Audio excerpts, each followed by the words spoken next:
స్వచ్ఛాంధ్ర దినంగా ప్రకటించి గౌరవ ముఖ్యమంత్రి గారు స్వయంగా ఈ ఉద్యమానికి నాయకత్వం వహిస్తున్నారు.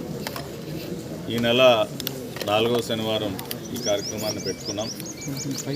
ఈ రోజున ఒక ముఖ్యమైనటువంటి తీర్మానం ఆమోదించడానికి శాసనసభ సమావేశాలు ఏర్పాటు చేసుకోవటం వలన స్థానిక శాసనసభ్యులు గౌరవ ముఖ్యమంత్రి గారు ఈ కార్యక్రమంలో పాల్గొనలేకపోతా ఉన్నారు.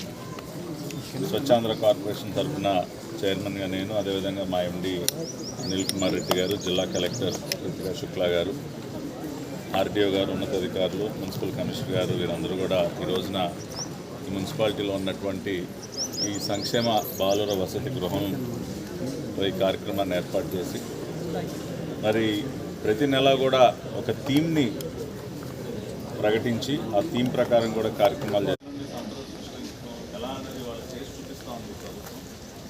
ఇప్పుడే జిల్లా కలెక్టర్ గారు కూడా ఈ హాస్టల్స్ అన్నింటినీ కూడా స్వచ్ఛరథానికి అటాచ్ చేసి ప్రతి 15 రోజులకు ఒకసారి వచ్చినట్లయితే పిల్లలు వాళ్ళకి కావాల్సిన వస్తువులు తీసుకునే అవకాశం ఉంటుంది. పిల్లలే ఇక్కడ ఉన్నటువంటి ఆ డ్రై వేస్ట్ వాళ్ళు పేపర్, ప్లాస్టిక్ ఇవన్నీ కూడా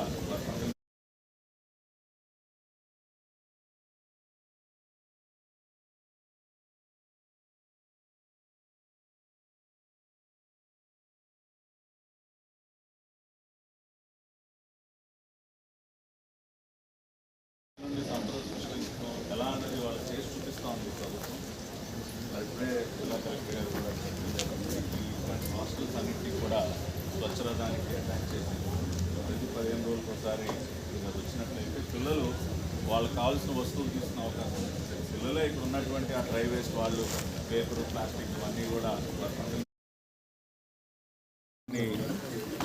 స్వచ్ఛాంధ్ర దినంగా ప్రకటించి గౌరవ ముఖ్యమంత్రి గారు స్వయంగా ఈ ఉద్యమానికి నాయకత్వం వహిస్తున్నారు. ఈ నెల 4వ శనివారం ఈ కార్యక్రమాన్ని పెట్టుకున్నాం. ఈ రోజున ఒక ముఖ్యమైనటువంటి తీర్మానం ఆమోదించడానికి శాసనసభ సమావేశాలు ఏర్పాటు చేసుకోవటం వలన స్థానిక శాసనసభ్యులు గౌరవ ముఖ్యమంత్రి గారు ఈ కార్యక్రమంలో పాల్గొనలేకపోతా ఉన్నారు.